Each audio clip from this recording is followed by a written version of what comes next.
Okay.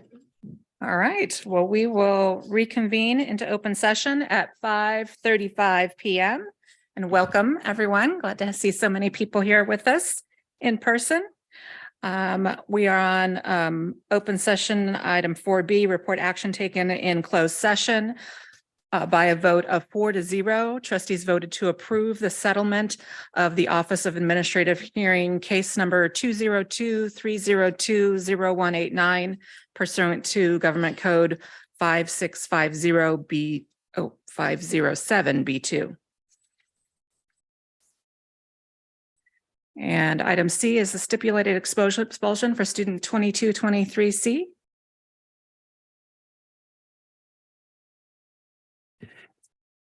Like to make a recommendation to the board to take action on the stipulated expulsion as discussed in closed session. So moved. There's a second. I second. Okay. Is there any discussion regarding the stipulated expulsion for student 2223C? Okay, there being no further discussion, I'll call for the vote. All in favor of approving the stipulated expulsion for student 2223C? Let's say aye. Aye. Aye. Any Aye. opposed? Abstain? Okay, so motion carries with 4 yes votes. Okay, and now we have some guests from Wyandotte Academy who will lead us in the Pledge of Allegiance. If you'd like to come forward.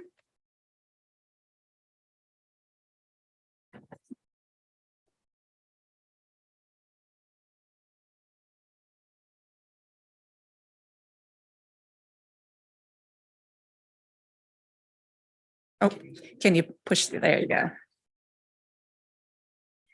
Do I? Yeah. There we go.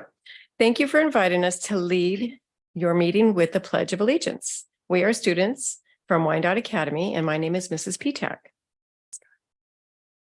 Saying the Pledge of Allegiance helps form a connection to our country, the United States of America. My name is Scott.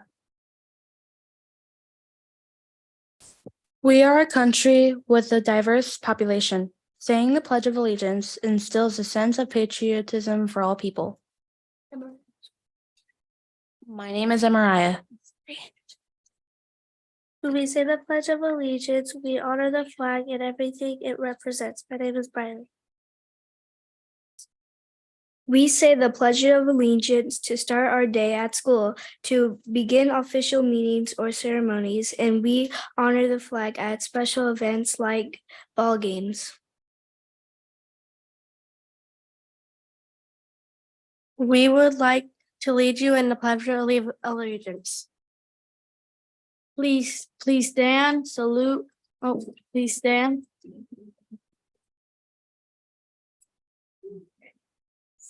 Salute. Pledge. I pledge allegiance to the flag of the United States of America and to the republic for which it stands, one nation, under God, indivisible, with liberty and justice for all. Thank you very much.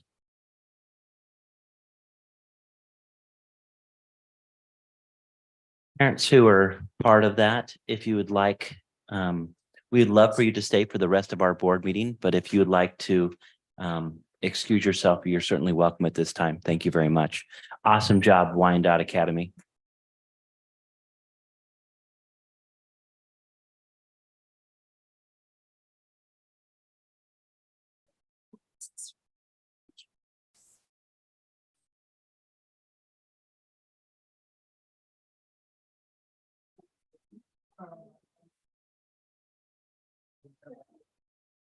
We'll move on to item 5, comment session. A, comments and announcements by board members. Lisa Torres, do you have any comments? Good evening, everyone. Thank you for being here. I'd like to just first and foremost give my condolences to the family of Justine Stubbe. She was a very young, bright girl. She will be duly missed. She was kind of a family member, hit home. So we want to just continue to pray for her and her family. I am looking forward, on a higher note, looking forward to the award ceremonies that we have coming up for the scholarships. I will be planning on attending those and seeing our bright future ahead of us. And we're going to be going to Utah. Shalene, she is a gymnast. She has been in gym for 10 years, and we will be going to Utah for regionals this weekend. So yeah, we're going to have a lot of fun. So thank you all for coming, and just continue to be blessed. Thank you. Sandra Barnes. Excuse me, a little bit of a cold going around. Spencer and I went to Wyandotte Academy Open House last week, and we had a very good time. Went around and viewed all of the students' great works for the year. On that note, I wanted to thank all of the educators here and across the district for another great year. It's been a tough one. We've made headway, not as much as we'd like, true, but we have made headway. And every year we get past the pandemic is a good year. Thank you. Bill LeGrand. I have none. Thank you. I'd like to say first, thank you to our teachers. It's Teacher Appreciation Week, and we appreciate you more than you know. So thank you for all the work that you do for our district, for our students, and for our community. And I'd also like to report that I did attend the Supportive School Climate Committee meeting a couple of weeks ago, where we learned more about the success of our wellness centers. Really exciting to hear the tools that our staff are using to help our students deal with behavioral and disciplinary issues, challenges. It's exciting to hear that we're making progress and helping our students manage their behaviors on their own. It was nice to hear about the restorative circles and the social emotional learning, and that we have new assistant principals at our middle schools. So we're really taking steps in the right direction. I know that there has been some noise in the media about discipline and behavioral issues, but I'm happy to report that we are making progress. We are working on it. It is a priority, and I'm glad to see that we have taken strides to really make a difference in making our campuses safer and healthier places for all of our students. So thank you all who are working on that. All right, and now comments and announcements by administration. Dr. Holtum. Thank you, Madam President. First of all, our condolences to Justine Stubbe's family. She was a student of OCESD. She attended Stanford and Ishii Hills, and a lot of staff and families have been impacted by that loss, and we're so sorry for that. We have 17 days of school left, but who's counting?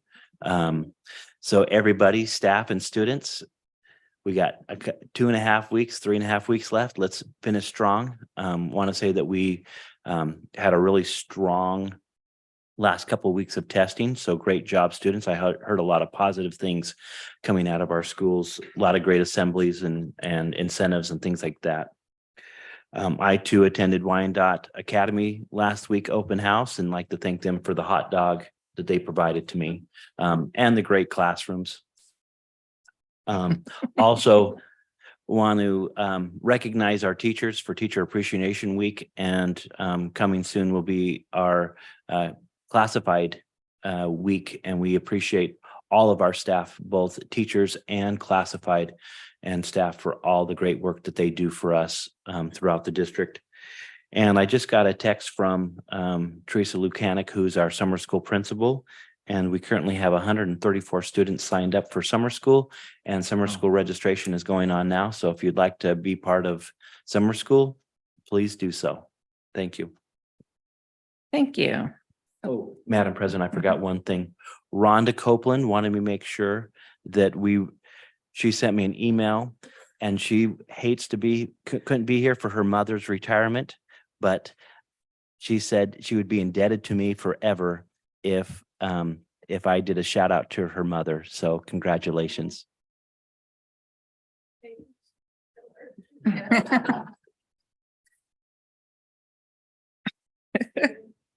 All right. Thank you, Dr. Holtum. Andrew James. Yeah, I have a couple things tonight. First, I just wanted to highlight the 5-person team that's been doing all of our hiring over the last year. That's Sandra and Eileen Dugan, Stephanie, Angelina, and Spencer. They've done 100% more hiring this year than they did the year before, or probably in any year prior. They did, in fact, more than double the amount of hiring, and that has a lot to do with turnover, new positions, and a lot of the different factors that are going on. And I just wanted to kind of highlight that. That's been a very, very difficult year for them as far as the workload goes. And I just really appreciate the work they do. The second thing, tentatively scheduled, we're going to start having fire fuel reduction goats up at Ishii. So in the wilderness area, they're going to start doing some clearing of the dead bushes and things, and so they're going to bringing the goats in. We've been partnered with the Butte Fire Council and some other community agencies. So on Friday, May 26th, they're hoping to do a community tour down in that lower area, not up on the campus, but in the lower area where the goats will be, to demonstrate how the goats work and what kind of impact they'll have. So we will be seeing goats at Ishii, and hopefully they'll be hungry and doing their job. Great. Thank you. Janet Hanley. Good evening. I would, first of all, like to say that we've just finished up our CASP testing, and we are doing makeups this week, and then the students have I think a week off, and then we're getting into our iReady testing, which is our local assessment. I do want to give kudos to Teresa Lukanik. She's done a great job of trying to get summer school going and giving it a whole different look and making it very fun and engaging. So she has 2 3-week sessions that are going to be kind of tied in with camp with the forest and ranger. She'll be working with the forest rangers and having programs going, and it'll be a very engaging. So I'm really excited to see what kind of a program we've got developed there. And I do want to thank all of the classified and certificated staff. Everybody is really important. And all you have to do is call in sick one day and not have a replacement. And we will tell you how valuable you are, because we miss each and every employee when they're out for a day, because it takes all of us to really have our district work. And I see all the commitment and hard work and caring that all the employees have in this district. And it's pretty exciting and rewarding when you walk around and hear how much they care about things. So anyway, thank you to all of our classified, certificated, and our administrators. They also work very hard and long hours, and really appreciate how much they dedicate to our district. So you guys all help make us work. So thank you very much. Great. Thank you. And Holly Gutierrez. Good evening. First and foremost, thank you to all the educators, not only in Orville, but all over. You definitely make the difference. I think we've all been educators and teachers in the classrooms for numerous years, and we've seen the difference that it makes in our students.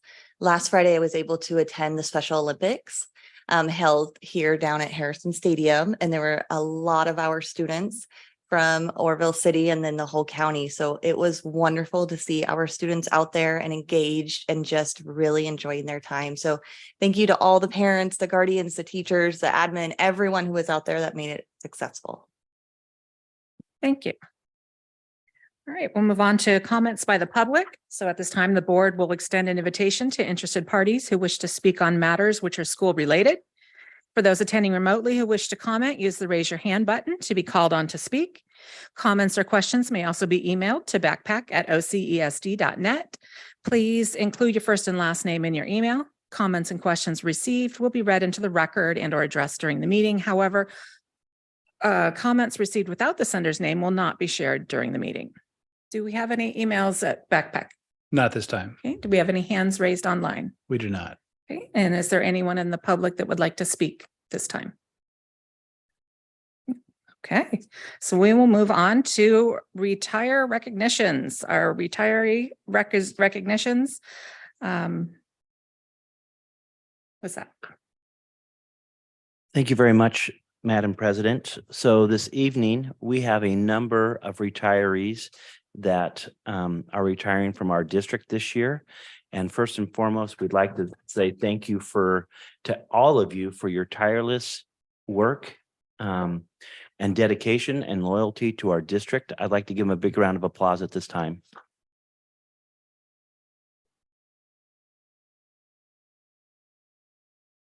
We have a token of our appreciation up here on the table.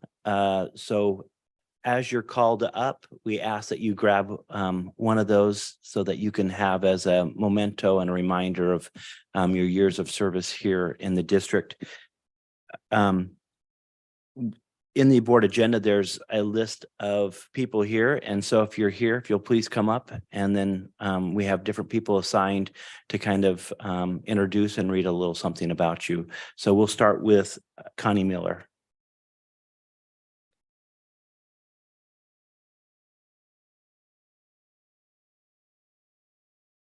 It was already on. Okay.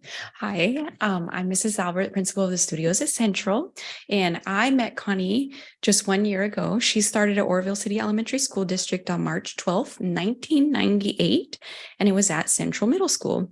When I met her, she was a para and a campus supervisor. She loved to make people smile. She was super reliable. Staff told me that she was a good friend and they could talk to her about anything. She was willing to take on the rewarding and challenging role of campus supervisor in the mornings before school when the students arrived. So she was the welcoming committee, helping out admin. And that was added to her paraprofessional roles, mostly in the special education classroom. During COVID, she also came in and filled in extra hours to clean classrooms before the students and staff even arrived. She is fabulous, and I consider myself fortunate to have worked with her, even though it was a super short time since I'm new. So I wanted to say thank you to Connie for her many years of dedicated service. And there's a personal note to her, something about she liked pranks, and there's a rat involved. That's for her. Thank you. Thank you, Connie. Yeah, go ahead and take one for her. Thank you. Thank you. The next one is Frances Allred.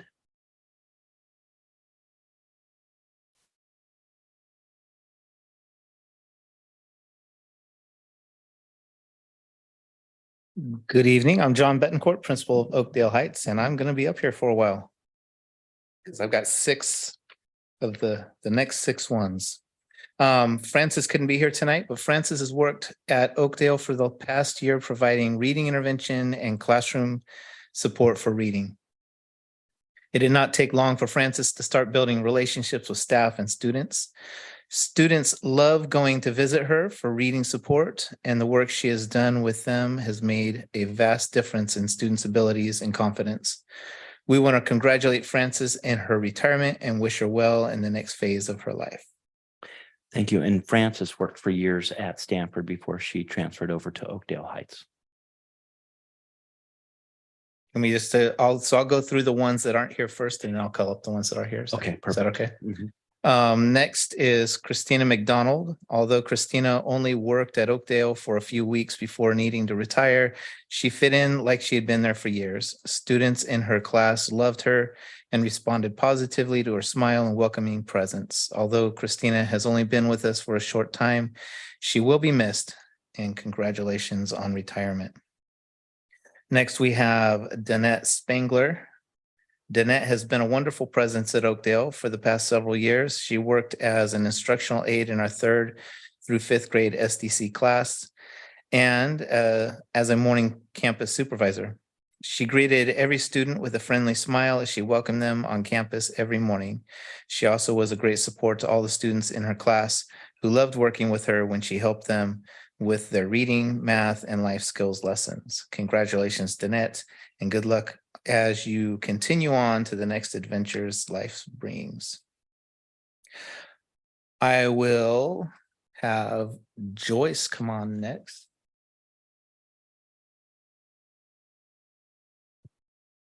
Joyce, did you want me to do another shout out? Or are we good? Mm-hmm. My daughter. When I came to Oakdale, Joyce was one of our faithful and reliable campus supervisors.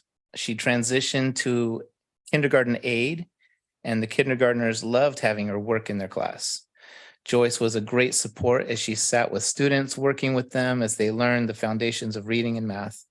Everyone on campus knows who Miss Joyce is, and most have been influenced by her presence in their life. Joyce has been a consistent presence at Oakdale, and she will be missed by all of us as she enjoys her retirement. Congratulations, Joyce.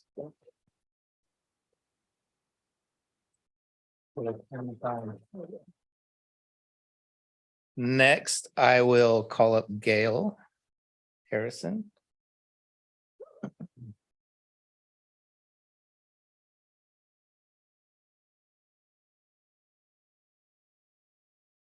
Gail is an instructional aide in our third through fifth grade SDC RSP program. She came to Oakdale a few years ago, but has been in the district for over 30 years. She has dedicated herself. I believe she said she started at 17 years old. She dedicated herself to supporting students and building relationships. Gail is always willing to go above and beyond for students. This is evidenced by the fact that she took it upon herself to repaint the basketball hoops and help improve the look of our playground. Gail will be missed by both students and staff. Congratulations on your retirement.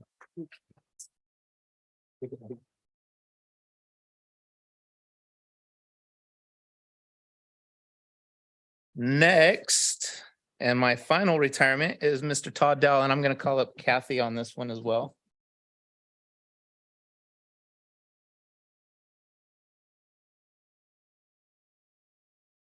I just have a few words to say, and then I'll let Kathy talk.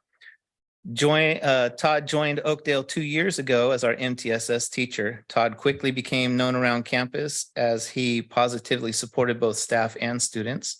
The work he has done in establishing our wellness room, strengthening our PBIS supports, and our anti-bullying campaign have made huge difference in the lives of our students and will continue to be impactful as he transitions into retirement and builds his nonprofit to support Butte County schools. Todd will be missed and his shoes will be hard to fill. Congratulations, and we look forward to continuing our work with you through your nonprofit. Thank you.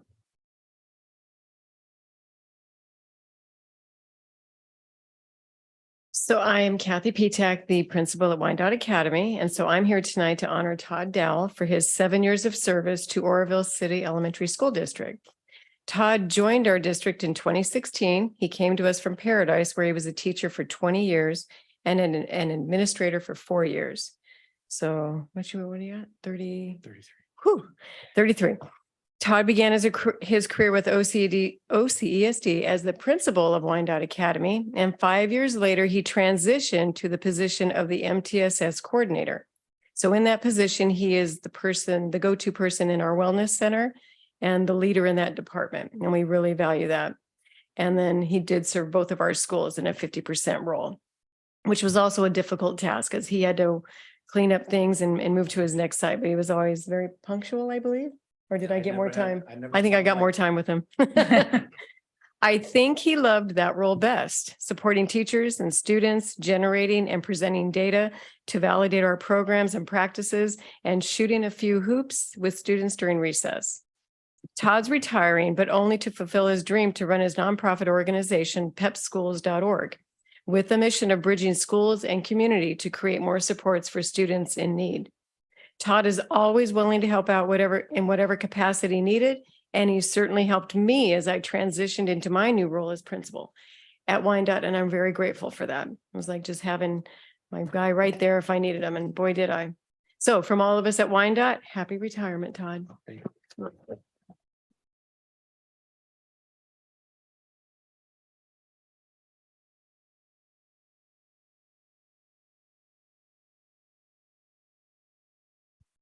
Could I please have Lynn Smithson come up? So is she not here? Okay, so I am reading it for Mrs. Hubbard. She's not able to make it tonight, but she did write a few comments that I'm going to read. Lynn Smithson has been a wonderful special education instructional aide, as well as a campus supervisor at Ophir Elementary School. Throughout her time at Ophir, her dedication and love of students has been evident over the years. She shows up every morning with a smile on her face and ready to support the Ophir students and families. She will be missed, but the Ophir community wishes her the very best in the next chapter in her life.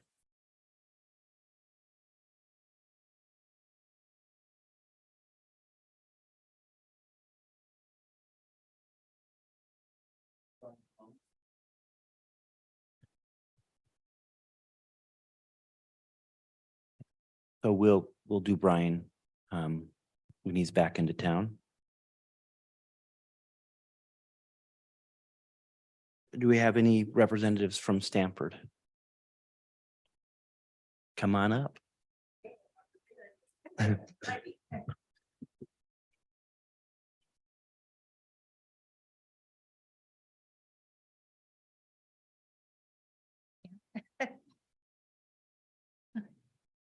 My name's Dolores Blackwell. I'm the librarian at Stanford. It's been a great place to work. You want to say something? Yes. Okay. So how Thank many you. years have you been with the district? 18. So we'd like to stand here and thank Dolores for 18 wonderful years of service in our district. I'm sorry that we don't have a representative I from didn't know. from Stanford here well, they did, so I'll take care of that. All right. But Thank you. but we'd like to honor you for those 18 great years, and we have a token of our appreciation Thank you. for not only for you Thank to you. remember us, but also we'd like you to be remembered as always being so kind and thoughtful to our students and our staff. Thank you so Thank you. much. Thank you. Thank you, everybody.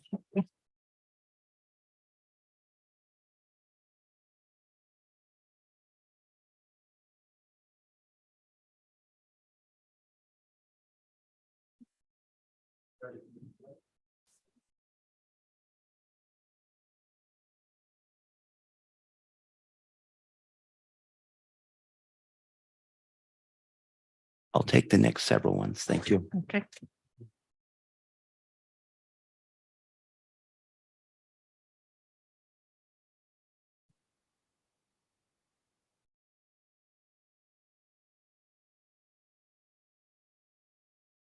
So members of our board, just want to take this opportunity to acknowledge the next several individuals on our board agenda this evening. I do want to talk a second about Brian Holmes, who is a retired custodian from Ophir. He was a longtime custodian in our district and did a great job at Ophir and the other schools that he worked at. He will be missed. He's been retired for about a half a year now. And so he's left a huge void there, but they're doing a great job picking up where he left off. The next one that we have is Charles Martin, who is a teacher at Stanford. He taught in our district for 27 years and had a great passion for science and animals and everything outdoors. Like I shared with you, he taught in our district for 27 years and most recently in 4th and 5th grade. He had a great sense of humor and was a great part of Stanford's success. So we wish Charles Martin well. We also have Rhonda Barton from Wyandotte Academy. Did you have something to share for her? Just a few words about Rhonda. Rhonda joined our team just this year, and she came to us from SDO, and she completely fell into her place as an IFLC program in our IFLC program and as a teacher. What she did was she embraced her new role. She knew how to modify, accommodate. And the thing that I was impressed when I would go into her room, and in IFLC, you're just meeting with one family at a time. So it's a little bit hard to get motivated to decorate your room and make it look like a typical classroom, but not for Rhonda. She went above and beyond. And one time I sat in with her while she was working with a student, and the student was more artistic than anything. And so she had put her artwork up on the wall, and the student was truly embarrassed, but you could see right away she was just very honored. And she went over and she looked at, so I was just really, that touched me because Rhonda just went above and beyond to really acknowledge those students in that program who don't get that recognition because they don't have that venue to do that. She was a great fit at our school. And again, her tenure with us was very short, and we just wish her the best as she moves into other ventures. Thank you.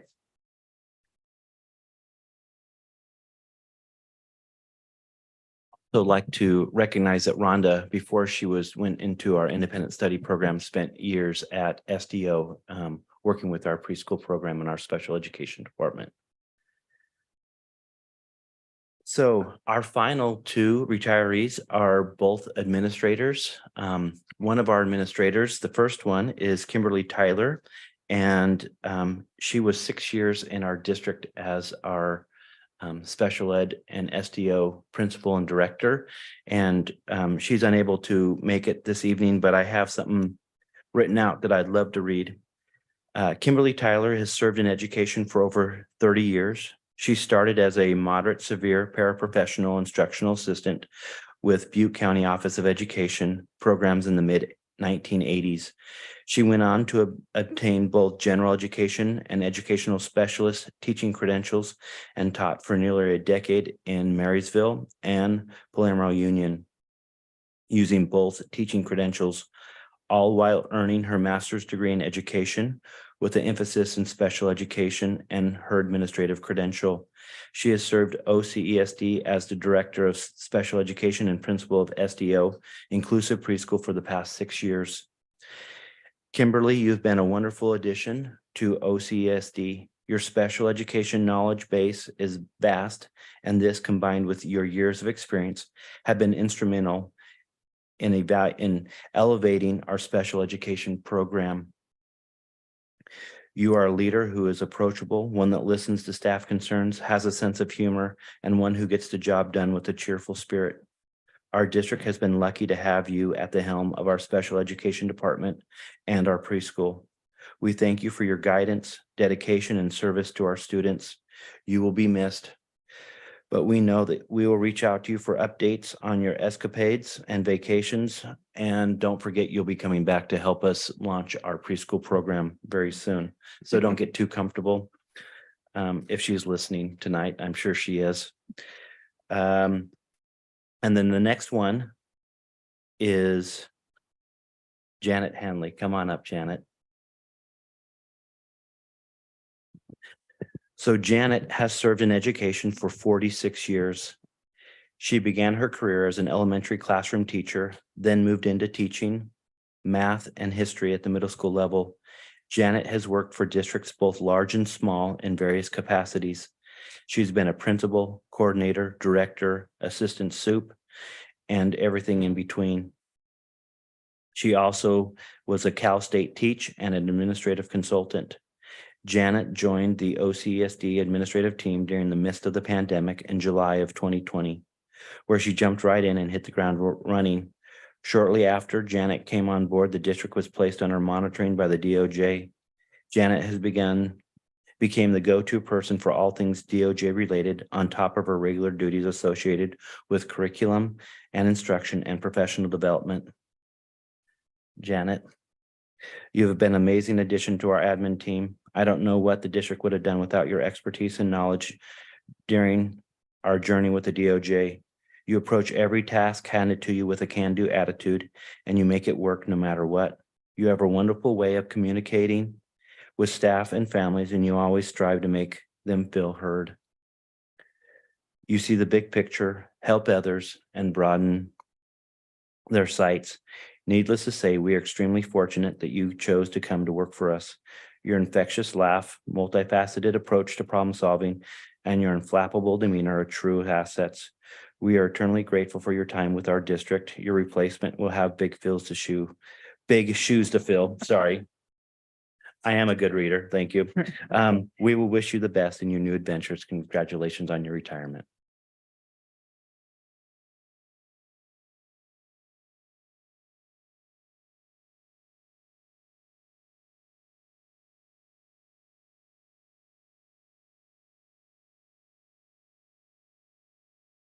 Thank you to all the retirees. We appreciate your dedication to our students and our district and our community, and we wish you well.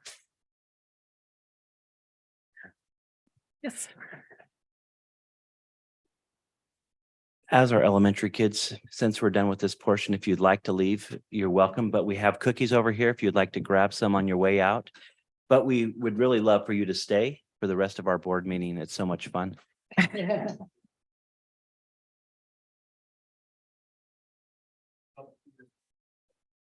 thank you. My mom was retired. I know, and I have fresh legs. I'm good. Yeah. Right.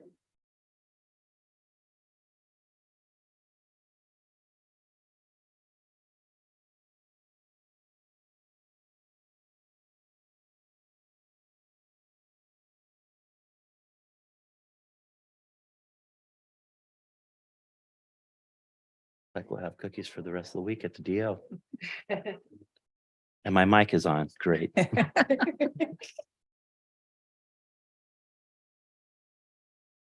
I got you, Joyce. I got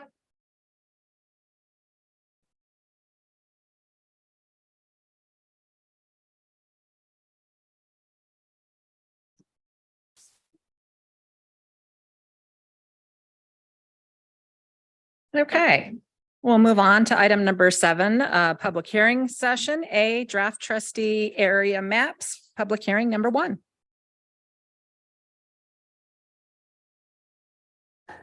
So you want to put it on the, let's little green.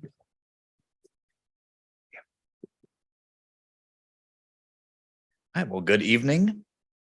Board President, members of the board, superintendent and staff. It's good to be back in Oroville and good to be here for our first public hearing. I'm not sure how many people we have online watching, but I did want to just perform a quick recap of just what the process is, what we're doing. And then just a quick, not as lengthy as last time, but just quick review of the maps that we have in front of us, and then we can open up the public hearing formally. So again, my name is Rob Murray. I am the Director of Demographics and Planning at King Consulting, and I've been working with the district over the last couple of months on transitioning, or rather helping to establish some trustee areas for future board elections. So we'll go ahead and start there. And just a reminder, the way currently that this board that is conducting this meeting is elected is just everyone in the district votes for the number of candidates equal to the number of seats to be filled. All the candidates who receive the top number of votes, whether it's 2 or 3 seats open, are then elected to the board. This produces some open spots where there is room for challenges under the California Voting Rights Act. It is often a low bar to clear to allege any kind of racially biased or otherwise unfair outcome from the voting. And so the way to remedy that is to create trustee areas. And what that will look like is there will be 5 areas in the district. Each candidate must reside in that area, and only the voters who live in that area vote for that seat. So it will just be a different system. It does not change anything about the school boundaries or really the operation day-to-day of the district. This is just about how the board will be elected beginning in 2024. And so with that, just a quick reminder of our timeline. We've had 2 public hearings that were held before any maps were created, which is as the law states. Last month, I was here just to present the initial maps that I had created, and those have been publicly available on the website. And we're here now that people have had that a few weeks to look over those maps, to hear input on them. We'll be back next month for the second public hearing, and depending on what we hear tonight or what we hear, I don't know, have we gotten any feedback through the website since the maps have been posted? So Kim and I have posted in the newspaper. We sent out press releases to all the media outlets. We've put it on the website, Facebook, Instagram, Twitter, and we've gotten no feedback. Okay. And I will just also state this is not uncommon. I've been through a few of these for some school districts, and sometimes you do get some communities who show up to state some opinions, and oftentimes it does fall to the board to just provide what input that there is. And ultimately, of course, the board is the body that is making the decision on which map to adopt. But for now, just a quick review of those initial options. We have 4 options that we have developed just using this kind of high level overview here. We just have them identified as colors: blue, green, purple, and orange. Before I go into those summaries, you see those 2 other points there: total variance. This means that basically all the trustee areas need to have about the same number of people in them. And that's based on the last full count census that was conducted in 2020. The largest area and the smallest area, basically what percent difference each of those is from what the pure mathematical average would be. You can be 5% over and 5% under to a maximum of 10% total variance. So you see here, you range from 6.6 to just under that threshold at 9.9 on these maps, but they were all perfectly valid. And then that current board grouped just means we've not displayed anyone's address on the maps, but it was a point of consideration if each of the current board members who was elected at large would be able to run in a trustee area without having to run against another sitting board member. And so when it says no current board group, that means that all 5 current members would be able to run without 2 of them running against each other. For the one map where it says yes, there is at least one trustee area where 2 current board members reside. So that is absolutely perfectly fine to look at as a factor. It was not the overriding factor with any map that was developed, but as I mentioned last time I was here, you all, not thankfully for me and how this worked out, none of you are next door neighbors, so it wound up not really being something that involved any amount of going out of the way to just happen to have that be the outcome for 3 of the 4 maps. That said, the blue map just kind of goes towards that compact, concise, and common sense mentality, using major roads as boundaries whenever possible. There was some input on having the foothill region not all in one area and split between 2 areas. The green map started there and then built the rest of the map around that. The purple map is again going back into that impetus from the CVRA, the Voting Rights Act, just looking at where there are some concentrations of some racial and ethnic identified groups based on census data to maximize some of those concentrations within one area. And then the orange map uses your elementary school boundaries to an extent, given that you have more trustee areas than schools and some of your school boundaries are much more densely populated than others, but it still uses those shapes to inform where some of those trustee areas lie. So again, we'll just have a quick blue map, just broad overview, and then a zoomed in area closer to Oroville, just to see what those areas look like. Happy to field questions if anyone has them once we get into the public hearing. And then for each map, again, you have this little data shot. We certainly don't need to read all these numbers, but what you're looking at here is at the top in white is the total district population. That 29,280 people is what the census recorded living in the boundary that's served by Oroville City Elementary School District in 2020. That's still the number that we're obligated to use until the next census. You see how that population breaks down between the 5 areas. You get the variance off to the far right. So in this case, the biggest one is 5.8% larger than the average. The smallest one is 3% smaller. That's what gets you to that 8.8 total variance. You see district-wide again in the white on top, how those various ethnic and racial identifiers break down by a percent of that 29,280 people. You might notice that if you add all those up, it is a little more than 100. That is because people who identify as more than one race or ethnicity, that individual is then counted in both columns, assuming that they would be able to be represented by or speak for the concerns of any groups to which they had identified themselves as belonging to. And then you see for each of those areas 1 through 5, what those concentrations are, and you can compare them to district-wide to see, for instance, looking at the Asian population, here in trustee area 1 at 14.5% is more than double the proportion of the Asian population throughout the district. And that is kind of the spirit of what the trustee areas are intended to accomplish from that voting rights perspective. Okay, I won't go into that much detail on the other ones, but just to a reminder of what those numbers mean. And so the green map here, splitting the foothill area all the way along the highway out to the edge of the district. And then the close-up of the remainder of the district there. And again, with the same numbers, again, happy to go back and we can review any specific numbers that come up in the course of discussion or input. The purple map, again, this one looking at maximizing some of those race and ethnicity concentrations, overview, and the close-up look. And again, seeing here up to 15% concentration in trustee area 2 of the Asian population, 19.3 of the Hispanic or Latino population. And then the orange map that is broadly based around elementary school boundaries. So again, district-wide and, excuse me, closer up in Oroville. And again, with its own population breakdown.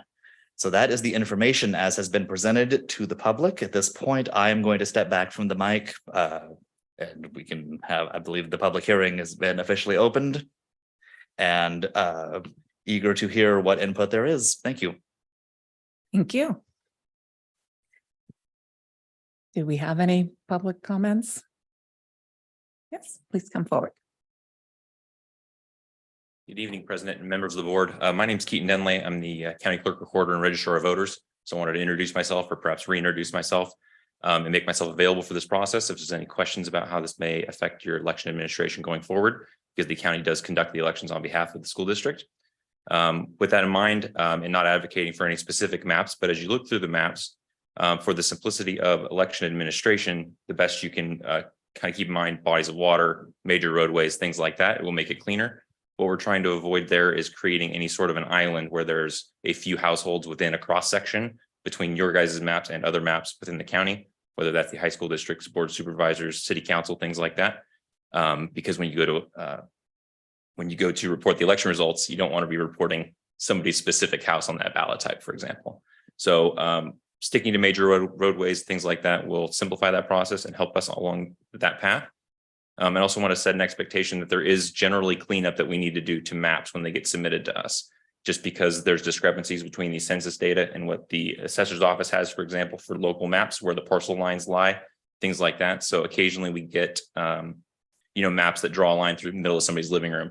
We're just going to clean those up where you don't really have to worry about that, but I want to set that expectation up front that we'll be doing some non-substantive cleaning up of the maps once they get submitted to us. And then I'm available if there's any other questions, but it seems like we might be pretty light on those tonight. So thank you. Thank you.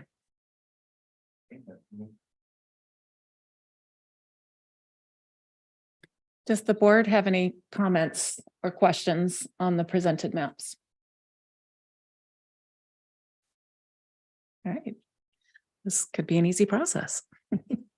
I will actually just jump up and intervene then that I would say, and I'll work with staff on this because while I got a list of 5 addresses just to see where people were, I don't know who is who or who is on what term.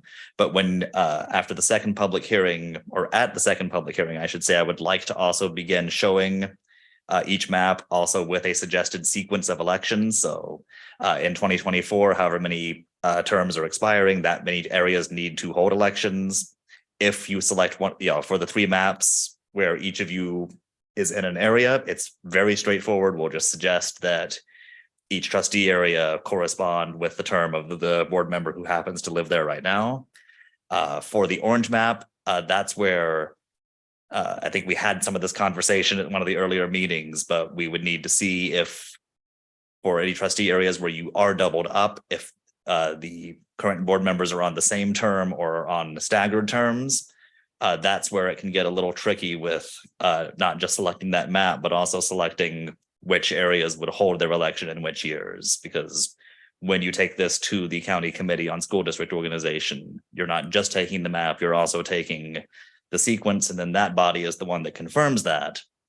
But we usually come in with a suggestion of what you have said, yes, this is what we'd like to do. So just food for thought.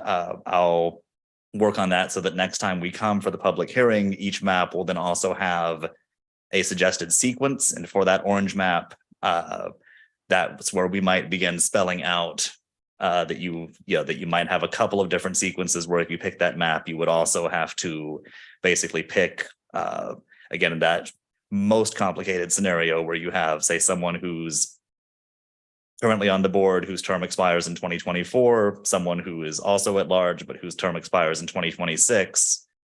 One of them is going to kind of, unless someone moves, have a 2-year period where they are not going to be able to run after their term expires. So that is the part of this that sometimes gets a little tricky, especially as I've had a lot of board members talk to me that it feels weird that we're the ones deciding this for ourselves. But again, this is only an issue as I see it in one of the 4 maps. But we'll come with that next time. And again, there won't be any names or anything associated. It will just be aligning for the areas where there is just a single trustee living there, just aligning those areas to hold their elections at the same time that the current board member's term elected at large would expire anyway.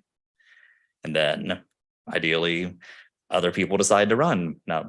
But I think that's the only other thing I wanted to mention. But otherwise, if there's no further discussion, we'll come back in June for the second hearing. Any discussion? I think my only thought is if we have enough options, we don't need to consider the orange option to compete against ourselves. Right. And I've worked with some districts where, again, it's not formally limited, but we can certainly say that one option has been perhaps placed as a less likely outcome and really focus on the remaining 3 options. I'm good with that. Yes. Well, and though I obviously don't have a vote in this, but given the scenario you just shared with us, map 4 would be by far the most complicated. I can't disagree with that. Yeah. No. So I just want to kind of point that out, that that's the way I understood it, that and all the other 3 maps basically are together with the fact that it would make it a lot easier process for the district. Correct. Yes. And just in terms of especially with kind of continuity with the will of the voters, having board members who have been elected at large, not having to have voters choose between maybe 2 candidates that they like, and of course, not that you'll run unopposed. The idea is that there are other people now in a smaller area where it's easier to get the word out about who you are and why you're running. But yes, you at least will not have any attrition based on just 2 people having to go for the same seat now. Makes sense. Okay. Well, thank you. All right. Well, no, thank you. It's always a pleasure to be here, and I'll be here again next month. Great. All right. Yep.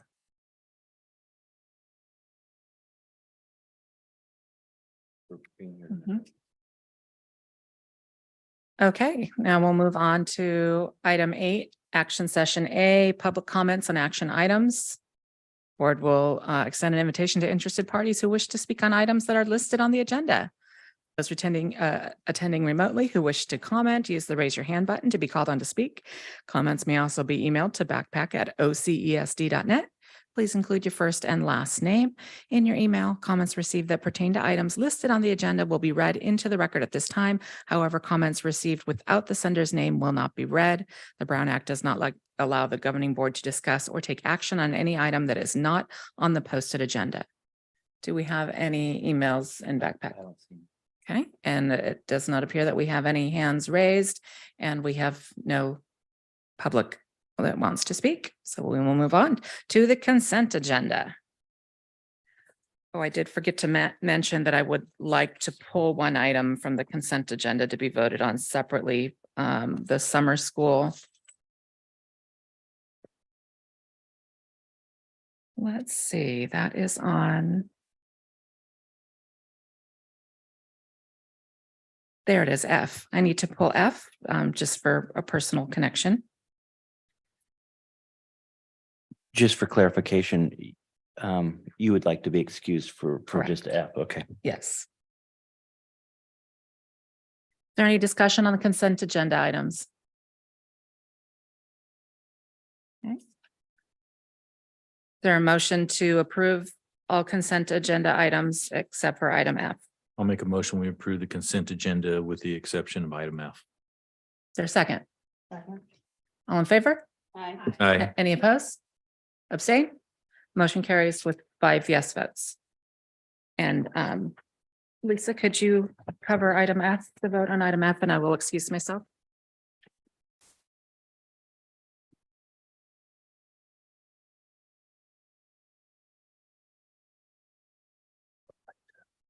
Like to bring forward item number F. At this time, we'll bring item F, which is summer school staffing. Can I get a motion? Can I get a motion to approve summer school staffing? Is So moved. there a second? Second. All in favor? Aye. Any opposed? Abstain. Okay, 4 yeses.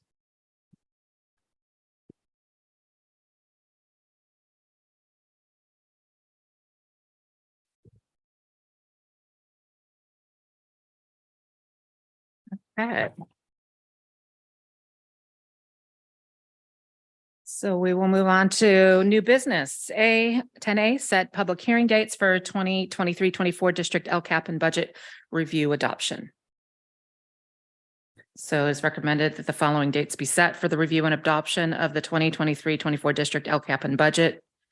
Public review, June 16th through the 21st, public hearing, June 21st, and adoption, June 28th. And these correspond with the already scheduled board meetings for June. Okay. Any discussion from the board or questions? Okay, is there a motion to approve the hearing dates? So moved. Is there a second? A second. All in favor? Aye. Any opposed? Abstain? Motion carries with 5 yes votes. Item B, ratify a tentative agreement with Orville Elementary Teachers Association supervision of interns. Thank you. It is recommended that a tentative agreement with OETA, our teachers union, regarding the supervision of interns be ratified. Due to our teacher shortage, we are having more and more need for interns.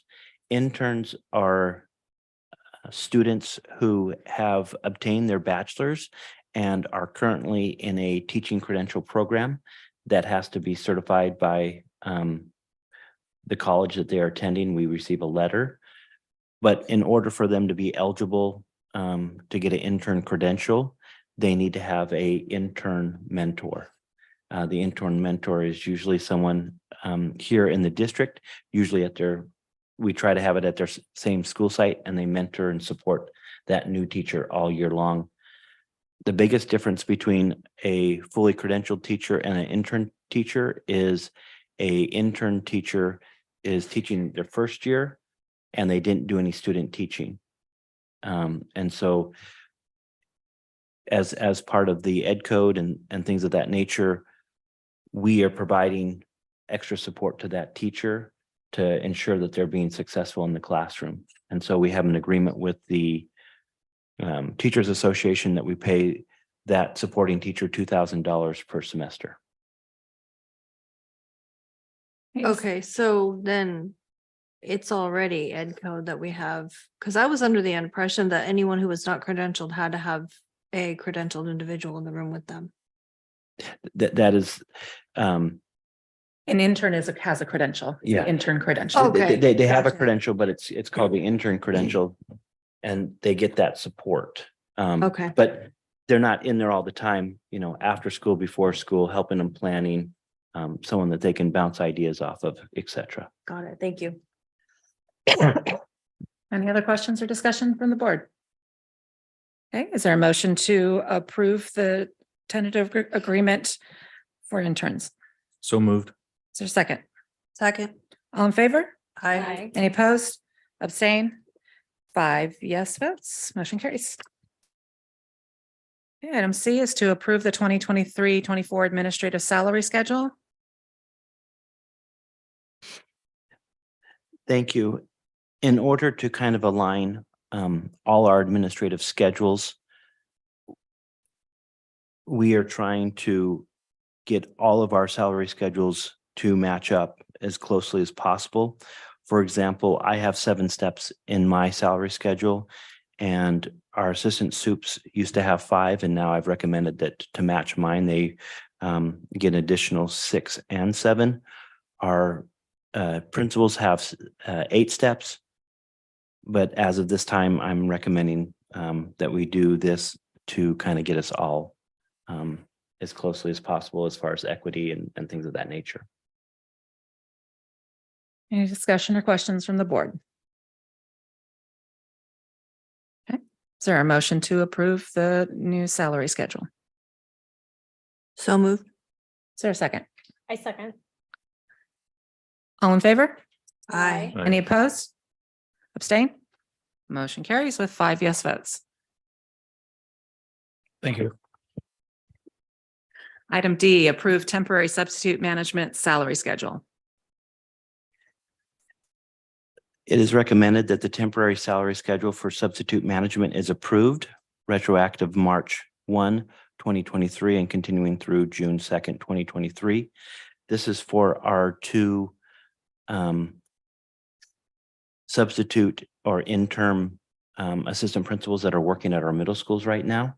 And we want to compensate them for their years of experience. So they're on step 8 of the salary schedule for an assistant principal, or the equivalent, which is $619 a day.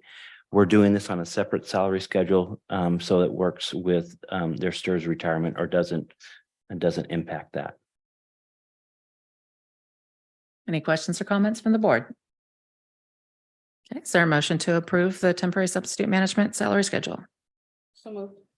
Is there a second? Second. All in favor? Aye. Aye. Any opposed? Abstain? Motion carries with 5 yes votes. Adopt a revised board policy and approve administrative regulation. It is recommended that the following revised board policies be adopted and approved as presented. And these have to do with our local control plan for special education and some of the changes in legislation and law. And we want to be, we're just updating these to reflect the most recent changes as we work with our SELPA, which stands for the Special Education Local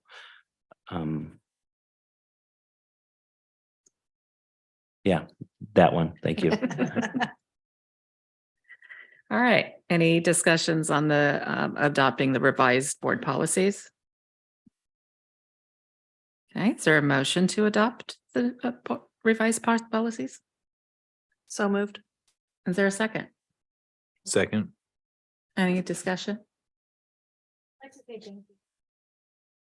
I remember asking for changes for these things to be put in red so that they're easier to understand. So I just wanted to acknowledge that I appreciate that. And I thank you for taking the time to do that, because I know that's probably not the most efficient way to do things.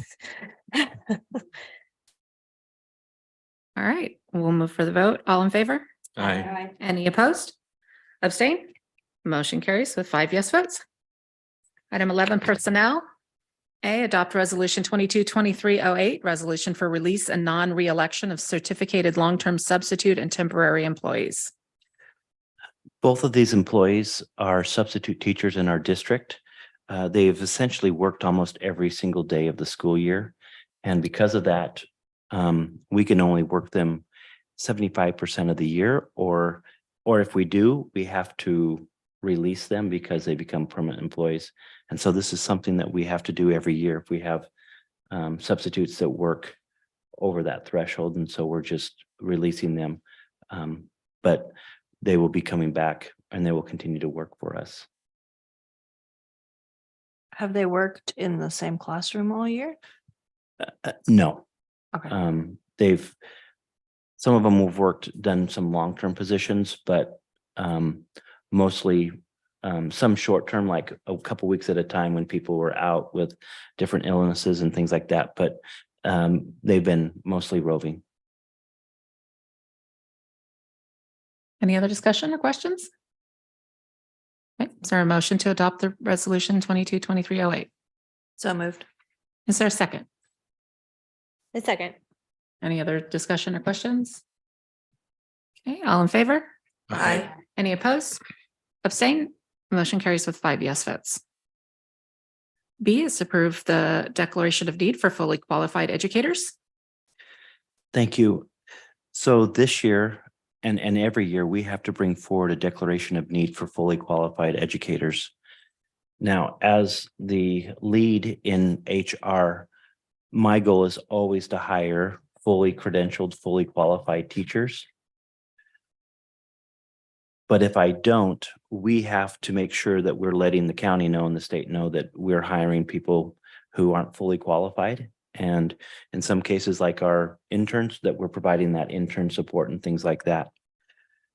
This is saying that we anticipate that we're going to need to hire some interns this year or some people who will be eventually placed on an emergency credential.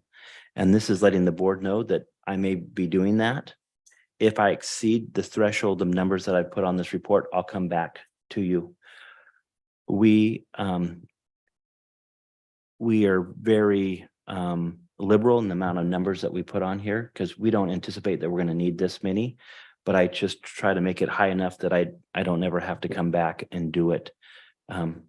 So our goal is to hire fully credentialed people, but right now, just to give you an idea, Chico State usually graduates about 150 teachers every year. And right now, for the past 2 years, they've had about 75. And so about half. And so we are hiring interns and things like that. But in a lot of cases, these are people that are going to be teachers. We're just hiring them in a year prior to what they normally would be hired to do. Any questions or discussion on the declaration of need? Is there a motion to approve? So moved. Is there a second? A second. Any questions or discussion? All in favor? Aye. Any opposed? Abstain? Motion carries with 5 yes votes. Item C, approve annual statement of need. So every year we have to come back to the board and as a annual statement of need for 30-day substitute and career technical 30-day substitute teaching permits, basically stating that the board knows and has on file that we are hiring substitute teachers on 30-day substitute Permits. Thank you. Any questions or discussion from the board?